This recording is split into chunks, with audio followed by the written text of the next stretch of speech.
네, 지금 저는 인제 스피디움에 도착을 했습니다. 자, 지금 여러 대의 차가 굉장히 많은데요. 이 모든 차가 서킷을 주행하기 위해서는 면허증과 똑같은 라이센스가 필요합니다. 이 라이센스를 어떻게 취득하는지 그 과정을 궁금해 하시는 분들이 많을 텐데요. 그 과정을 저와 함께 알아보도록 하겠습니다. 네, 라이센스를 따기 위해서는 여기 딱 나와 있네요. 접수 먼저 하게 될 거고요. 접수가 끝나면 이론 교육, 그 다음으로는 실전 주행. 그렇게 되면 라이센스가 발급이 됩니다. 그 순서대로 따라 해보도록 하겠습니다. 인제는 스포츠 주행이 가능합니다. 이 경기장에서 경기도 하지만 일반 나의 그냥 데일리카로, 나의 자동차로 스포츠 주행이 가능하고요. 라이센스 발급, 기본적인 내용이죠. 다음, 서킷 안에서 택시가 존재합니다. 택시라 함은 우리가 돈을 내고 이동수단으로 타는 택시가 아니라 서킷 안에서는 전문 드라이버가 주행을 하는 택시를 탈 수가 있습니다. 서킷에서 또 역시 카트라는 것이 존재하는데 카트 같은 경우는 일반 투어링카 전에 면허증이 없어도 아이 때부터 시작할 수 있는 기본 단계라고 보시면 될 것 같고요. 서킷 사파리. 서킷을 타고 쭉 서킷을 주행하면서 구경한다, 이런 느낌. 이렇게 여러 가지를 경기장에서 즐길 수 있습니다. 라이센스를 발급받기 위해서는 몇 가지의 단계가 필요한데요. 서류 작성 후에 간단한 사진 촬영 후 라이센스를 딸 수 있는 기본 조건이 만들어집니다. 라이센스를 따고 나면 갱신 기간이 있어요. 갱신 기간 안에 다시 갱신하시면 되는데 만약에 그 갱신 기간을 지나버리면 일반 면허증과 동일하게 취소가 되는 경우죠. 그렇게 되면 다시 신규로 발급을 받아야 되는 불편함이 있을 수 있습니다. 라이센스 신청서입니다. 앞뒤로 작성을 해주셔야 되고요. 간단한 기본 정보만 작성을 하시면 알아서 해주실 겁니다. 제출 서류는 면허증 4번 꼭 필요하고요. 사진 판매가 필요하지만 사진은 현장에서 촬영이 가능합니다.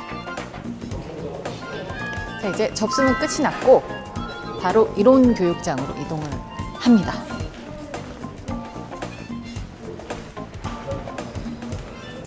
지금 현재 이 장소에서 이론 교육이 진행이 되고요.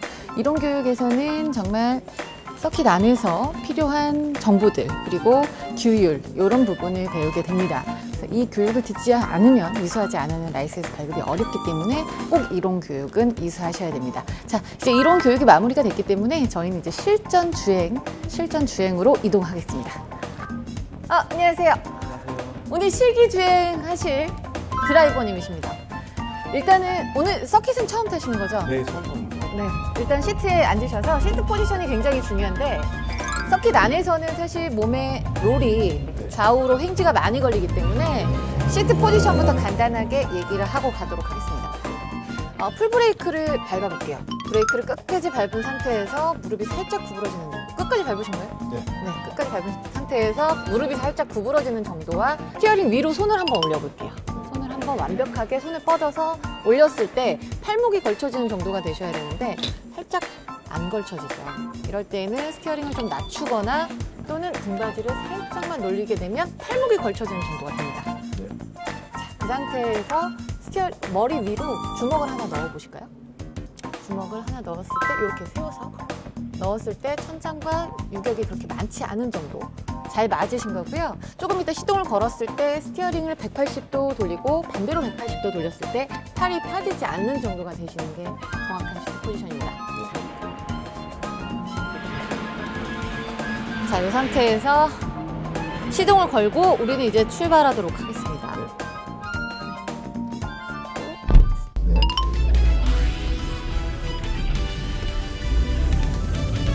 네, 현재 주행하고 있는 도로는 피트로드고요. 네. 피트로드에서는 제한 속도 60km가 설정이 되어 있습니다. 좌측 방향 지시 등은 꼭 우리만의 사인으로 이제 난 코스인을 합니다라는 시그널이고요. 들어올 때는 다시 우측 방향 지시등을 켜면서 난 들어간다, 피트인한다 라는 수신호를 서로가 공유할 수 있게끔 시그널을 공유합니다. 나 지금 저기 반짝반짝거리는 시그널 보이시죠? 네네. 저게 포스트마다 다 있어요. 이 반짝반짝거릴 때는 앞차 추월이 안 돼요. 추월을 하시면 안 돼요.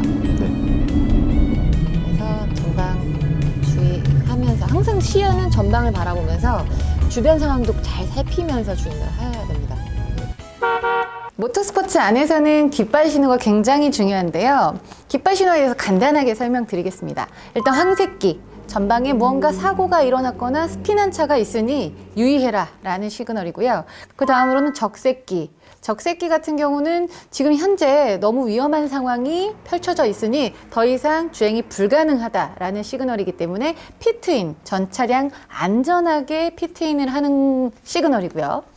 이 적색기 같은 경우는 사실 사고도 있을 수 있지만 갑작스러운 악천후로 인해서 발령될 가능성도 있습니다. 그다음 녹기. 녹기는 말 그대로 정상 주행이 가능하다라는 표시입니다.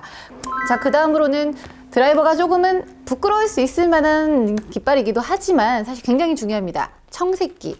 후방에 나보다 빠른 차가 있으니 비켜줘라 라는 신호고요. 그 다음으로는 오일기. 노면에 무언가 미끄러운 오일류나 또는 이물질이 있을 때에 발령되는 깃발입니다. 그래서 이 깃발을 보실 경우에는 주행할 때 노면 상태를 꼼꼼히 더 체크를 하셔서 안전하게 빠져나갈 수 있도록 해주셔야 되고요. 그 다음으로는 백색기. 백색기는 뭐 구급차, 앰뷸런스라든지 군안을 하는 차량이 서킷 안에 있으니 유의해라 라는 시그널입니다. 그 다음으로는 오렌지 볼기가 있을 수 있는데 오렌지 볼기는 엔트리 넘버와 함께 발령되는 경우가 있고요. 또는 손가락으로 내 차를 지목할 수 있는 경우가 있을 수 있습니다. 너의 차에 문제가 있으니 곧바로 피트인을 해서 점검을 해라 라는 시그널이기 때문에 이 역시도 중요합니다. 그 다음으로는 흑색 방기. 뭔가 흑색이 들어갔으니까 좀 아무래도 좀 좋지 않은 시그널이겠죠. 흑색 방기는 무언가 스포츠맨십을 위반했을 경우 너 1차적인 경고를 할 거야. 너 주의해. 조심해 라는 시그널이고요. 그 다음으로는 흑색 방기를 발령을 했는데도 불구하고 똑같은 위반을 했을 때 흑색기가 나가게 됩니다. 그때에는 직접적인 페널티를 부과받는 시그널입니다. 자, 이제 마지막으로는 드라이버라면 누구나 가장 빨리 받고 싶어 한다는 경기를 마무리를 알리는 체커기입니다. 체커기가 발령이 됐을 때에는 이 경기는 마무리가 됐다라는 종료 깃발입니다. 이렇게 해서 깃발 신호에 대해서 간단하게 알아봤는데요. 이 깃발 신호를 잘 보셔서 잘 꼼꼼하게 기억을 하셔서 안전주행 하시기를 바라겠습니다.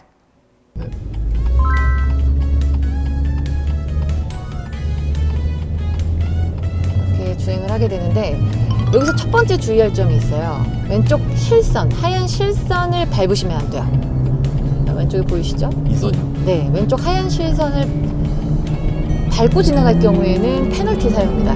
왜냐하면 후방에서 오고 있는 차량이 있을 수 있기 때문에 항상 유의하면서 끝나는 지점에 합류를 해야 되고요. 쭉 부드럽게 가속. 자, 이제 방향 지시등 끄셔도 되고요. 브레이크. 좋습니다. 자, 지금 전방에 계속 노란불로 반짝반짝거리고 있는 상황인데 이 시그널은 전방에 사고가 있을 수 있기 때문에 사고가 좀 크게 난 상황이라고 보시면 돼요. 그렇기 때문에 지금 상황을 정리 중인 상황이고 지금 전방에 위험한 상황이 있을 수 있으니 유의해라 라는 시그널로 볼 수 있겠습니다.